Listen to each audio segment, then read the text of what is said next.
Первое появление с начала войны. Лидер режима вышел на связь. Слухи подтвердились. Иран ударил по базе НАТО и планирует атаку на американский штат. Как туда долетят дроны? Есть неожиданные подробности. Он сделал невозможное, нашел нефть, где ее не должно было быть. Карьера министра-чудотворца совершила крутой вираж. Денег нет, теперь держитесь. Целые отрасли в убытке, бюджетников увольняют пачками. К Москве спиной, кому лицом? Казахстан сделал России неприятный сюрприз. Какова цена разрыва важного договора? Кому война, а кому мать родна? Как заработать 9 миллиардов и орден от Путина? Таких приговоров еще не выносили. Точка в кровавой истории или попытка замести следы. 90-е, которыми так долго пугали россиян, возвращаются. Москвичи бросились скупать то, без чего тогда было очень тяжело. Об этих и других событиях к утру пятницы 13 марта. Все, что действительно важно сегодня. Новости Нехта. Украина, Россия, Беларусь и мир. Раньше других. Новый Аятолла вышел на связь. Муджтаба Хаминеи выступил с первым заявлением после избрания верховным лидером, но не лично. Его послание опубликовали государственные СМИ. Мы не откажемся от мести за кровь наших мучеников. Вести от сына и преемника убитого Аятоллы Али Хаминеи поступили впервые за 2 недели войны. Затянувшееся молчание породило массу слухов. Властям пришлось признать, что Муджтаба Хаминеи ранен. По заявлениям представителя МИД страны, у нового Аятоллы перелом ступни, порезы на лице и гематома под глазом. Эти травмы были получены во время авиаудара, в результате которого погиб его отец и еще 5 членов семьи. Но эта информация доступна только за пределами страны, а вот жителям Ирана государственные СМИ показывают архивные видео и изображения, созданные с помощью искусственного интеллекта.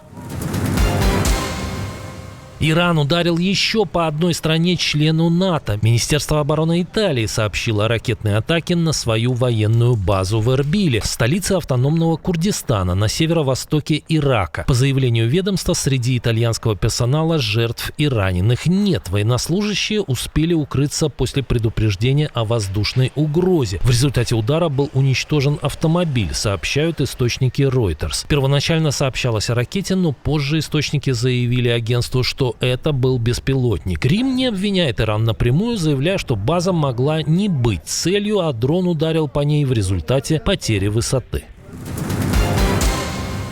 Режим Аятолл готовит удар по территории США. ФБР предупредила полицию Калифорнии о возможной атаке дронов. В сообщении говорится, что Иран может попытаться провести внезапную атаку с неопознанного судна у берегов штата. Губернатор Калифорнии Гэвин Ньюсом, один из самых ярких оппонентов Трампа, заявил, что угрозы пока не подтверждены. Тем не менее, местные власти усилили меры безопасности, особенно вокруг религиозных объектов и культурных учреждений. Департамент шерифа округа Лос-Анджелес также объявил о повышенной готовности. Эксперты предупреждают, что Иран может использовать для подготовки подобных атак страны Латинской Америки.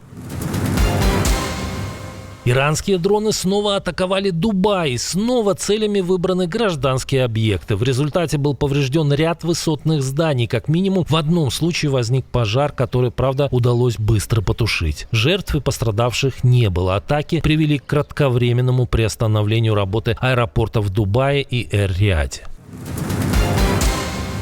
Александр Лукашенко на 32-м году правления показывает старые фокусы. Диктатор занялся тем, с чего начинал. Борется с коррупцией, которую никак не может победить. Прямо на заседании несменяемый руководитель ошарашил подчиненных сообщением о причинах отсутствия их коллеги. Какого министра сегодня в СИЗО посадили? После этой театральной сцены Лукашенко сразу вспомнил, что арестован министр природных ресурсов и охраны окружающей среды. Сергей Масляк оказался в СИЗО по обвинению во взяточничестве. Ну его же взяли с поличным. Я же вас предупреждал, что мы же там не хватаем на улице кого угодно. 45-летний масляк продержался на посту менее 2 лет. Не спасла чиновника и его способность творить чудеса. Скажу прямо, надо копать и искать. После очередного требования Лукашенко поискать в стране нефть, министр быстро отчитался об обнаружении нового месторождения. А плеуха откуда не ждали. Астана разрывает один из контрактов с Москвой. Казахстан пересмотрел план строительства 3-го энергоблока на Экибастузской ГРЭС-2 и отказался от российских турбин и генераторов. Вместо этого новым поставщиком оборудования стала китайская компания Harbin Electric International. Китайские товарищи готовы сделать все гораздо дешевле. Отказ от услуг российских партнеров позволил существенно сократить стоимость проекта и сэкономить почти $500 миллиарда. В 2024 году Казахстан рассматривал использование российских технологий и льготное кредитование для расширения Экибастузской ГРЭС-2. Но в итоге финансирование Москвы так и не было предоставлено, а сроки поставок оборудования начали затягиваться. Ранее власти Казахстана после долгих раздумий вместо России отдали Китаю и контракты на строительство 2 АЭС. Пока внимание мира приковано к перебоям с поставками нефти, Западу напомнили еще об одном дефиците. Один из главных оружейников Европы предупредил о критической нехватке боеприпасов на Старом континенте. Армин Папергер заявил, что в случае реальных боевых действий запасы могут быть исчерпаны за считанные дни. Председатель правления Rheinmetall сообщил, что его компания планирует увеличить выпуск артиллерийских снарядов с 70 тысяч до 1,5 миллионов в год. Но на такой уровень концерн планирует выйти к 2030 году. Как думаете, Путин подождет? В общем, Европе не мешал бы кто-то, кто периодически кричал бы лидерам НАТО и ЕС. Где же боеприпасы? Правда, у Путина свой дефицит. Нет денег. Бюджетников уже сокращают тысячами. И пишет об этом вполне себе государственная газета «Ведомости» со ссылкой на данные официальной статистики. Росстат выдал данные за последний квартал минувшего года. И оказалось, что уже тогда на улицу выставили почти 5000 сотрудников сферы госуправления, более 4500 человек из системы здравоохранения и социальных услуг и почти 4000 учителей. Стабильность – это крайне важно. Посмотрите в мире.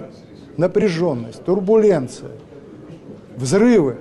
А у нас стабильность. Вот этим надо дорожить. Но кризис бьет не только по бюджетникам, но и по целым отраслям. Российские угольные компании понесли убытки в 408 миллиардов рублей по результатам прошлого года. Только треть компаний остались прибыльными. Убыточные компании увеличили потери почти втрое. Проблемы отрасли стали особенно острыми из-за санкций. А из-за чего их ввели? Не из-за войны ли? Но есть в России и чудесные исключения. Пока целые отрасли разоряются, кто-то сказочно богатеет. Владимир Путин наградил сенатора от Дагестана, а по совместительству олигарха Сулеймана Керимова орденом за заслуги перед Отечеством 4-й степени, за вклад в развитие парламентаризма и активную законотворческую деятельность. По совпадению это произошло сразу после появления нового рейтинга Forbes, в котором Керимов стал 5-м среди самых богатых россиян, увеличив свое состояние за год более чем на $9 миллиардов. Теперь этих миллиардов у Керимова почти 26. Экономисты считают, что все это из-за цен на золото, ведь основной актив Керимова – акции золотодобывающей компании «Полюс». Но журналисты проекта считают, что главный секрет успеха олигарха – хорошие отношения с главой администрации президента Антоном Вайна. Именно он организовывает встречи бизнесмена с Владимиром Путиным, что помогает решать важные вопросы. По данным источников издания, Вайна получал от Керимова дорогостоящие подарки, включая 46-метровую яхту «Марлин», драгоценности и участок земли. Ну а Путин неужели помогает просто так? Как думаете? Делитесь мнениями. В России поставлена формальная точка в громком деле. Столичный суд назначил виноватых в теракте, который произошел в марте 2024 года в подмосковном Крокус-Сити-Холле. 4 исполнителей и еще 11 пособников приговорили к пожизненному заключению. Тогда террористы открыли огонь по зрителям и работникам перед концертом группы «Пикник», а затем подожгли здание. Погибли 149 человек, еще 609 получили ранения. Хваленые путинские силовики тогда пару часов не делали практически ничего, дав террористам беспрепятственно провести операцию и уйти с места преступления. Несмотря на то, что ответственность за теракт взяла на себя террористическая ячейка Вилаят Хорасан, связанная с ИГИЛ, Кремль практически с самого начала пытался искать украинский след. 90-е возвращаются в Москве на фоне длящихся уже неделю масштабных отключений интернета. Вырос спрос на альтернативные и уже подзабытые средства связи. По данным Wildberries, за несколько дней продажи пейджеров увеличились на 73%, раций на 27%, а стационарных телефонов на 25%. Отключения начались 3 марта, когда в центре Москвы и других районах города была ограничена связь, а пользователи могли заходить только на сайты из белого списка. Это повлияло на работу бизнеса, включая такси, каршеринг и курьерские службы. Ущерб от отключений оценивается в 1 миллиард рублей в день. На фоне сбоев вырос и спрос на атласы и путеводители по столице, продажи которых тоже увеличились на 48%. Пресс-секретарь Путина Дмитрий Песков объяснил отключение необходимостью обеспечить безопасность, заявив, что ограничения будут продолжаться, пока это потребуется. Кажется, после начала ударов по режиму Аятолл кто-то в Кремле очень сильно испугался. Или я ошибаюсь?